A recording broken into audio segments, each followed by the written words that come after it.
அகில மீடியா நேயர்களுக்கு வணக்கம். இன்றைய உலக முக்கிய செய்திகள். முதலில் தலைப்புச் செய்திகள். லண்டனில் தொடரும் பதட்டம், 300 பேருக்கு மேல் கைது. உக்ரைன் அரசு கட்டிடம் மீது ட்ரோன் தாக்குதல், 3 பேர் உயிரிழப்பு. காசாவில் குடியிருப்பு கட்டிடங்கள் மீது குண்டு வீசி இஸ்ரேல் தாக்குதல், 41 பேர் உயிரிழப்பு. ராஜினாமா செய்கின்றார் ஜப்பான் பிரதமர். நைஜீரியாவில் நள்ளிரவில் ஊருக்குள் புகுந்து பயங்கரவாதிகள் கொடூர தாக்குதல். அமெரிக்காவில் நடுவானில் தீப்பிடித்த விமானம், 2 பேர் உயிரிழப்பு. செங்கடலில் கேபிள் துண்டிப்பு, இந்தியா உட்பட ஆசியாவில் இணைய சேவை பாதிப்பு. இஸ்ரேல் மீது வான்வழி தாக்குதல் நடத்திய ஹமாஸ். பாகிஸ்தானில் படகு கவிழ்ந்த விபத்து, 5 பேர் உயிரிழப்பு. தொடர்பான விரிவான செய்திகள். பாலஸ்தீனத்திற்கு ஆதரவாக லண்டனில் நடைபெற்ற போராட்டத்தில் ஈடுபட்டவர்களில் குறைந்தது 300 பேர் கைது செய்யப்பட்டுள்ளனர். குறித்த போராட்டம் நேற்றைய தினம் இடம்பெற்றுள்ளது. இதேவேளை போராட்டத்தில் சுமார் 1500 பேர் பங்கேற்றுள்ளதாக அந்நாட்டு ஊடகங்கள் செய்தி வெளியிட்டுள்ளன. பிரித்தானியாவில் தடை செய்யப்பட்ட பாலஸ்தீன நடவடிக்கை குழு என்ற அமைப்பால் இந்த போராட்டம் ஏற்பாடு செய்யப்பட்டுள்ளது. இவ்வாறிருக்க கடந்த ஆகஸ்ட் மாதம் இதேபோன்ற போராட்டத்தின் போது லண்டன் போலீசார் 500 பேரை கைது செய்திருந்தமை குறிப்பிடத்தக்கது. ரஷ்யா உக்ரைன் இடையான போர் 3 ஆண்டுகளுக்கு மேலாக நீடித்துக் கொண்டிருக்கின்றது. போர் நிறுத்தம் தொடர்பாக பேச்சுவார்த்தை நடந்து வரும் நிலையில் மறுபுறம் இருதரப்பும் தாக்குதல்களில் ஈடுபட்டு வருகின்றன. இந்த நிலையில் நள்ளிரவில் உக்ரைன் தலைநகர் கீவ் உட்பட பல்வேறு நகரங்களை குறிவைத்து ரஷ்யா ட்ரோன் மற்றும் ஏவுகணை தாக்குதலை நடத்தியது. இதில் கீவின் பெஸ்டெர்ஸ்கி மாவட்டத்தில் உள்ள ஒரு அரசு கட்டிடத்தின் மீது ட்ரோன் தாக்குதல் நடத்தப்பட்டது. இதில் அந்த கட்டிடம் தீப்பிடித்து எரிந்தது. உடனே தீயணைப்பு படையினர் விரைந்து வந்து தீயை அணைக்கும் முயற்சியில் ஈடுபட்டனர். இந்த கட்டிடம் உக்ரைனின் அமைச்சரவை கூடும் கட்டிடமாகும். மேலும் கீவில் உள்ள ஏராளமான கட்டிடங்கள் மீதும் தாக்குதல் நடத்தப்பட்டது. இதில் குழந்தை உட்பட 3 பேர் பலியானார்கள். 18 பேர் காயமடைந்தனர். இது தொடர்பாக உக்ரைன் பிரதமர் ஜூலியா ஸ்வெரிடென்கோ கூறும்போது, எதிரி தாக்குதலால் அரசு கட்டிடத்தின் கூரை மற்றும் மேல்தளங்கள் சேதமடைந்திருப்பது இதுவே முதல் முறை. அதேபோல் ஒடேசா, கார்கிவ், டினிப்ரோசோபோரி, ஜியா உள்ளிட்ட நகரங்களிலும் ட்ரோன் மற்றும் ஏவுகணை தாக்குதல்கள் நடத்தப்பட்டன. இதற்கு பதிலடியாக ரஷ்யாவின் எண்ணெய் குழாய் மீது உக்ரைன் தாக்குதல் நடத்தியுள்ளதாக தகவல் வெளியாகியுள்ளது. காசா நகரில் இருந்து மக்களை வெளியேற இஸ்ரேலிய இராணுவம் கட்டாயப்படுத்தி எச்சரிக்கை விடுத்து வருகிறது. இந்த சூழலில் நேற்று இடம்பெயர்ந்த பாலஸ்தீன குடும்பங்கள் தங்கியிருந்த அடுக்குமாடி குடியிருப்பு கட்டிடங்களை குறிவைத்து குண்டுகளை வீசி இஸ்ரேல் இராணுவம் தாக்குதல் நடத்தியது. இதில் 41 பேர் உயிரிழந்தனர். இடிபாடுகளுக்கு அடியில் பலர் சிக்கியிருக்கலாம் எனவும் அஞ்சப்படுகிறது.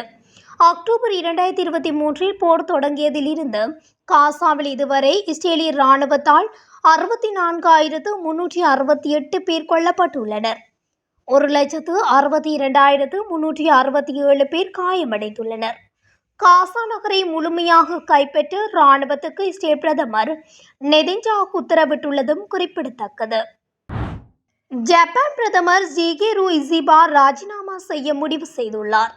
ஆளும் கட்சியில் பிளவு ஏற்படாமல் தடுக்கும் நோக்கத்துடன் இந்த முடிவு எடுத்திருப்பதாக தகவல் வெளியாகியுள்ளது. ஜப்பான் நாட்டின் பிரதமராக இருப்பவர் ஷிகேரு இசிபா. இவர் லிபரல் டெமோக்ராட்டிக் கட்சியின் சார்பில் பதவி வகிக்கின்றார். இந்த ஆண்டு ஜூலை மாதம் நடந்த பார்லியின் மேலவை தேர்தலில் இந்த கட்சிக்கு தோல்வி கிடைத்தது. இதனால் ஆளும் கட்சி பெரும்பான்மையை இழந்துவிட்டது. இதற்கு பொறுப்பேற்று பிரதமர் ராஜினாமா செய்ய வேண்டும் என்று கட்சி நிர்வாகிகள் சிலர் குரல் எழுப்ப தொடங்கியுள்ளனர். கடந்த 1 மாதமாக இவ்வாறு கூறப்படும் கருத்துக்களை பிரதமர் புறக்கணித்து வந்தார். ஆனால் நாளுக்கு நாள் அவர் ராஜினாமா செய்ய வேண்டும் என்று அவருக்கு எதிராக குரல்கள் வலுத்து வருகின்றன. குறிப்பாக அவரது கட்சியில் இருக்கும் வலதுசாரிகள் இந்த கோரிக்கையை வலியுறுத்தி வருகின்றனர். இத்தகைய சூழ்நிலையில் கட்சி தலைமை பதவிக்கு முன்கூட்டியே தேர்தல் நடத்தலாமா என்பது பற்றி நாளை லிபரல் டெமோக்ராட்டிக் கட்சி முடிவு செய்ய உள்ளது. அதே கட்சியின் நிர்வாகிகள் அங்கீகரிக்கும் பட்சத்தில் ஜிகேரு இசீபா பதவி விலக வேண்டியிருக்கும். அதை தவிர்க்கும் நோக்கத்தில் அவர் தானாகவே ராஜினாமா செய்ய முன்வந்துள்ளதாக தகவல்கள் தெரிவிக்கின்றன. நைஜீரியாவில் 16 ஆண்டுகளாக போகோ ஹரம் பயங்கரவாதிகள் ஆயுதமேந்தி தாக்குதலில் ஈடுபட்டு வருகின்றனர்.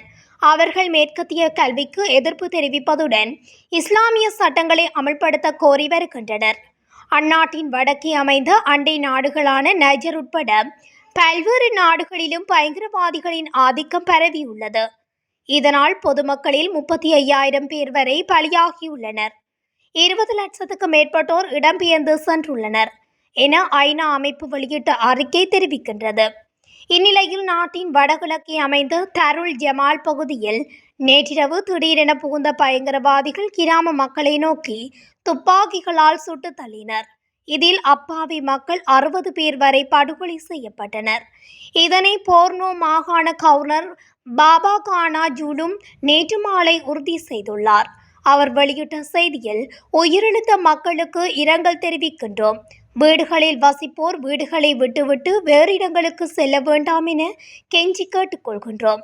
பாதுகாப்பை தீவிரப்படுத்துவதற்கான ஏற்பாடுகளை நாங்கள் செய்துவிட்டோம். உணவு மற்றும் பிற உயிர்காக்கும் பொருட்களுக்கும் ஏற்பாடு செய்துவிட்டோம். இராணுவத்திற்கு அல்லது எதிரி அமைப்புக்கு அவர்கள் உளவு வேலை பார்க்கிறார்கள் என்ற சந்தேகத்தின் அடிப்படையில் இந்த தாக்குதல் நடத்தப்பட்டுள்ளது என கூறப்படுகிறது. அமெரிக்காவின் கொலராடோ மாகாணம் டென்வர் விமான நிலையத்தில் இருந்து பீச் BE-35 என்ற சிறிய ரக விமானம் புறப்பட்டது. நடுவானில் சென்றபோது அந்த விமானத்தின் என்ஜினில் இருந்து புகை வருவதை விமானி கண்டறிந்தார். இதையடுத்து விமானத்தை அவசரமாக தரையிறக்க முயன்றார். ஆனால் அதற்குள் அந்த விமானம் தீப்பிடித்து அங்குள்ள பூங்காவில் விழுந்து நொறுங்கியது. இந்த விபத்தில் விமானி உட்பட 2 பேரும் உடல் கருகி பலியாகினர். இதுகுறித்து விமான போக்குவரத்து துறை விசாரணை நடத்தி வருகிறது. ஏமன் நாட்டை ஒட்டிய செங்கடல் பகுதியில் கடல் வழியே இணையதள சேவைக்காக கேபிள் பாதிக்கப்பட்டுள்ளது. இதன் வழியே பல்வேறு நாடுகளுக்கும் இணையதள சேவை நடந்து வருகின்றது. இந்நிலையில் செங்கடலில் கேபிள் துண்டிக்கப்பட்டுள்ளது என தகவல் வெளியாகியுள்ளது. இதனால் இந்தியா உள்ளிட்ட ஆசிய பகுதிகள் மேற்காசியாவில் இணைய சேவை பாதிக்கப்பட்டுள்ளது. காசாமுனை பகுதியில் ஹமாஸ் அமைப்புக்கு எதிராக இஸ்ரேல் போரில் ஈடுபட்டு வருகின்றது. இதில் ஆயிரக்கணக்கான பாலஸ்தீனியர்கள் உயிரிழந்துள்ளனர். இந்த போரை முடிவுக்கு கொண்டு வருவதற்காக கவுதி அமைப்பினர்கள் ஹமாஸ் அமைப்புக்கு ஆதரவான நிலைப்பாட்டை எடுத்துள்ளனர். இதன் ஒரு பகுதியாக செங்கடல் பகுதியில் தாக்குதலில் ஈடுபட்டு வருகின்றனர். சரக்கு கப்பலை அடிக்கடி தாக்கி வருகின்றனர். அவர்களை கட்டுப்படுத்த அமெரிக்கா கடும் நடவடிக்கை எடுத்தும் வருகின்றது. இந்நிலையில் செங்கடலில் தொடர்ச்சியாக கேபிள்கள் துண்டிக்கப்பட்டு அதனால் இந்தியா மற்றும் பாகிஸ்தான் உட்பட பல்வேறு நாடுகளுக்கு இணையதள இணைப்பில் பாதிப்பும் ஏற்பட்டு உள்ளது என இன்டர்நெட் சேவைக்கான நெட்ஃபிளாக்ஸ் என்ற அமைப்பு தெரிவிக்கின்றது. துபாய், அபுதாபி ஆகிய நாடுகளில் இணைய சேவையின் வேகம் குறைந்துள்ளது என புகார்கள் வந்துள்ளன. மேற்காசியாவில் இந்த பாதிப்பு இருக்கும் என மைக்ரோசாப்ட் நிறுவனமும் அதன் வலைதளத்தில் தெரிவித்துள்ளது. இதற்கு பின்னணியில் கவுதி அமைப்பினர்கள் இருக்கக்கூடும் என கூறப்படுகிறது. ஆனால் இணையதள சேவைக்கான கேபிள் துண்டிப்பை உறுதி செய்த அவர்கள் இதனை நாங்கள் செய்யவில்லை என்றும் மறுத்துள்ளனர். இதுவரை 4 கப்பல்கள் நீரில் மூழ்கடிக்கப்பட்டுள்ளன. 8 கப்பல் பணியாளர்கள் கொல்லப்பட்டுள்ளனர். கடந்த காலங்களில் செங்கடல் பகுதியில் 100க்கும் மேற்பட்ட கப்பல்கள் கவுதி அமைப்பினர்களால் தாக்குதலுக்கு உள்ளாக்கப்பட்டுள்ளது.